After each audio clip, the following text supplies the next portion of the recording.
So apparently there is a enemies list that the Clintons have amassed.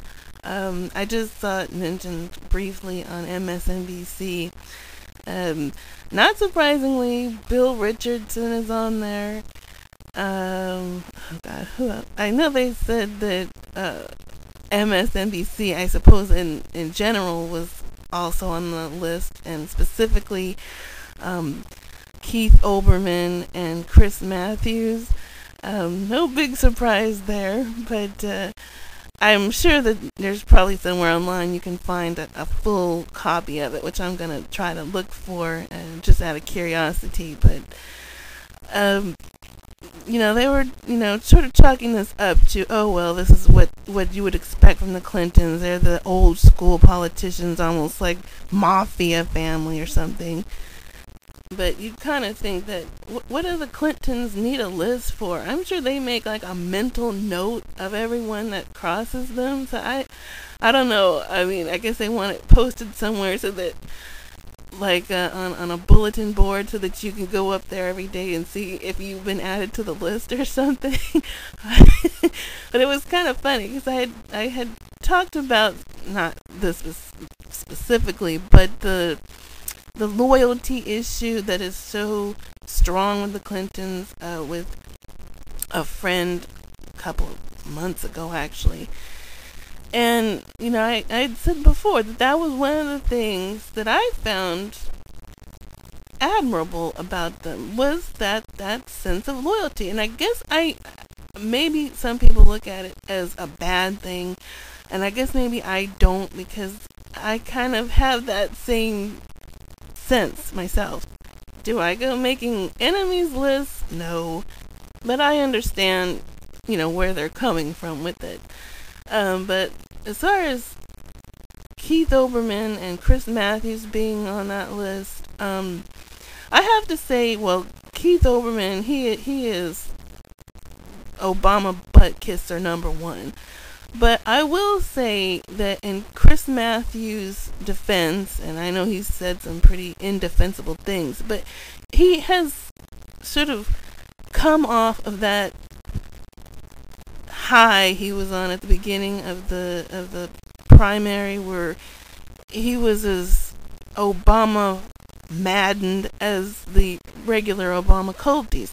But he doesn't do that anymore. He got a dose of reality, and pretty much it came when the real Obama surfaced. And if you notice that it was about the time where Obama made those bitter, clinging comments. And I really, in a sense, I feel kind of sad for Chris Matthews, because he had absolute faith in Obama. He looked at the guy as the savior, not just a politician, not just somebody who was promising to reform Washington, but Chris Matthews is one of these white guys who, he said his family, his parents or whatever, maybe not intentionally, but there was racism there.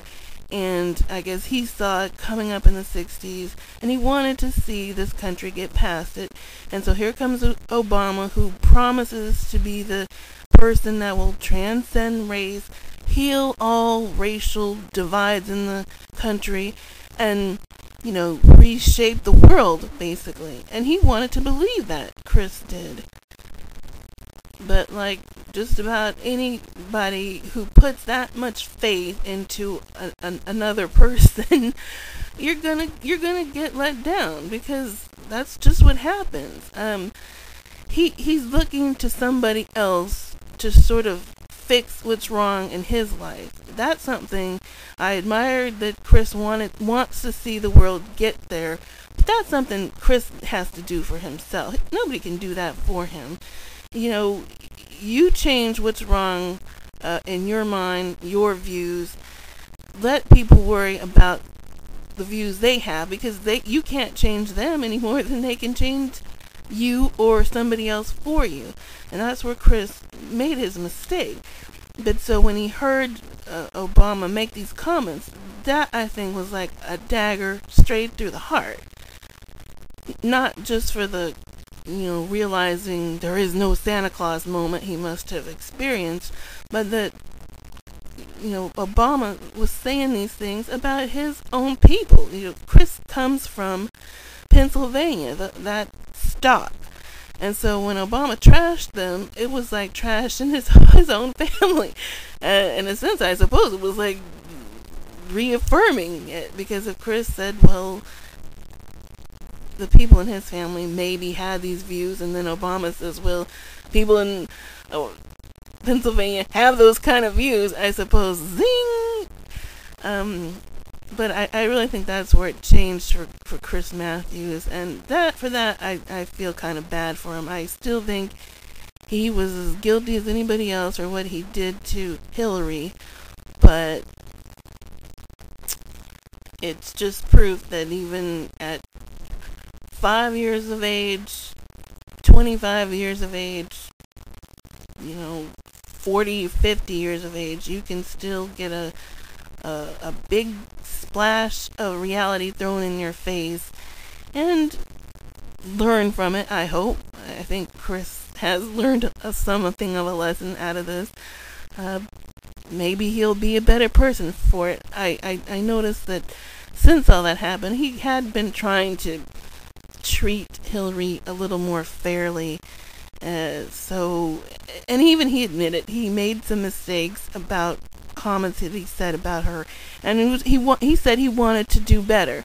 So that's at least the first start, admitting that you were wrong and trying to make it right. So I give him props for that. Keith Olbermann, on the other hand, kiss my ass.